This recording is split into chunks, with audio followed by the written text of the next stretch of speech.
என்னுடைய நிலைமையும் பாத்தீங்கன்னா முடிஞ்சு போச்சு. மொத்தமா முடிஞ்சு போச்சு. 20 வயசுலயே முடிஞ்சு போச்சு.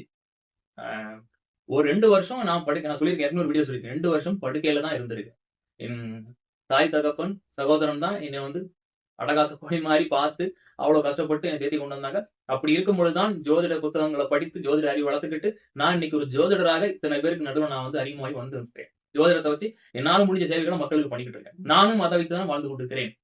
முதல்ல வந்து 2008ல நான் வந்து தொழில்முறை ஜோதிடரா ஆரம்பிக்கிறேன். தொழில் ஆரம்பிக்கிறேன். அப்ப எனக்கு வருமானம் வந்து ஒரு ரூ. 1000 கூட கிடையாது. மாத வருமானம் ரூ. 1000 கூட கிடையாது.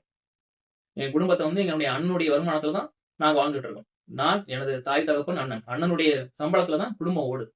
நான் சம்பாதிக்க ஆரம்பிச்சது எல்லாமே 2015க்கு 13க்கு பிறகு தான். 13ல இருந்து நான் சம்பாதிக்க ஆரம்பிக்கிறேன். அதுவும் ஜோதிடத்த பத்தி முகநூல்ல எழுதின பிறகு தான், என்கிட்ட ஜோதிட அறிவு இருக்கு அப்படின்னு எனக்கு ஒரு தனி அடையாளம் எல்லாம் கிடைக்க ஆரம்பிச்சது. அதுவும் சித்தயோகி ஐயாவுடைய பார்வை, என்னுடைய குருநாதர் பார்வைக்கு நான் போனதே இந்த முகநூல் மூலமா தான் நான் போனேன். ஜோதிடம் தான் என்ன வந்து இன்னைக்கு வளர்த்து கொண்டு வந்திருக்கு. இன்னைக்கு எனக்கு நெறைய பேருக்கு வந்து என்னுடைய உண்மையான நிலைமை தெரியாது. நெருங்கிய நண்பர்களுக்கு என்னிடம் ஜோதிடம் பயின்றவர்களுக்கு என்னுடைய வாழ்க்கை, தனிப்பட்ட வாழ்க்கை தெரியும். அதாவது நம்ம 2 பேருடைய வாழ்க்கை தெரியும். ஏன்னா, நெறைய பேர் கேட்கறாங்க. 2021ல நம்ம 2 பேருக்கும் திருமணம் ஆச்சு. சரிங்களா?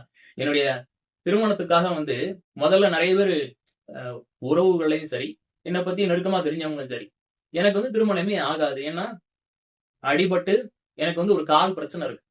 நான் வெளியில சாதாரணமா நடப்பேன்.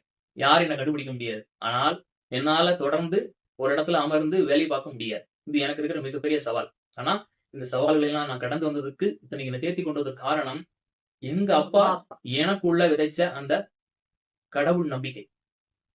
அவரு தெரிஞ்சு விதைச்சாரோ, தெரியாமல் விதைத்தாரோ, அறியாத பருவத்திலேயே திருவருட்பிரகாச வள்ளல் பெருமான் ராமலிங்க அடிகளாருடைய அந்த ஒரு கொடுப்பனை என் தந்தையாருக்கு கிடைச்சது.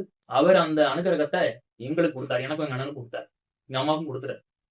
அந்த ஒரு பிடிப்பு விதைச்ச விதை இன்னைக்கு வரைக்கும், இந்த நொடி வரைக்கும் எனக்குள்ள இருந்து வெளிப்பட்டுக்கிட்டே இருக்கு.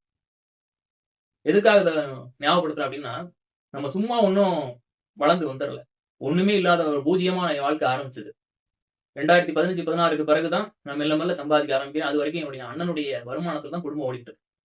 இன்னைக்கு என்னுடைய நிலைமைய நான் சொல்றேன். இப்ப நமக்கு 2021 தான் திருமணம் ஆகுது. இந்த திருமண தடை நான் வந்து எவ்வளவு வலிவேதனைகள் ஒரு தனி மனிதனுக்கு, ஒரு ஆணுக்கும், பெண்ணுக்கும் இந்த திருமணம் காலதாமதமாகும் உள்ள எவ்வளவு பிரச்சனை சந்திப்பாங்கன்னு எனக்கு தெரியும். ஏன்னா, அந்த முழுமையான வலிவேதனை நான் அனுபவிச்சிருக்கேன். நான் திருமணத்துக்காக பெரிதாக ஆசைப்படல. 2வது என்னுடைய ஜாதகம் எனக்கு தெரியும். நான் ஜோதிடம் படித்த உடனே நம்ம ஜாதகத்துல என்ன வரம் வாங்கிட்டு வந்திருக்கோம் அப்படிங்கிறது எனக்கு தெரியும். அப்ப என்னுடைய ஜாதகத்துல 7ஆம் பாவம்ங்கிறது கடுமையாக பாதிக்கப்பட்டிருக்கு. அப்ப நல்ல விதமாக எல்லாரும் மாதிரியும் நாம வந்து திருமண வாழ்க்கையை அனுபவிக்க முடியாது. நமக்கு அது பாதிக்கப்பட்டிருக்குன்னு தெரியும். அப்ப அதுக்கு என்ன மாற்று வழி? ஒரு ஜோதிடர்ன்னு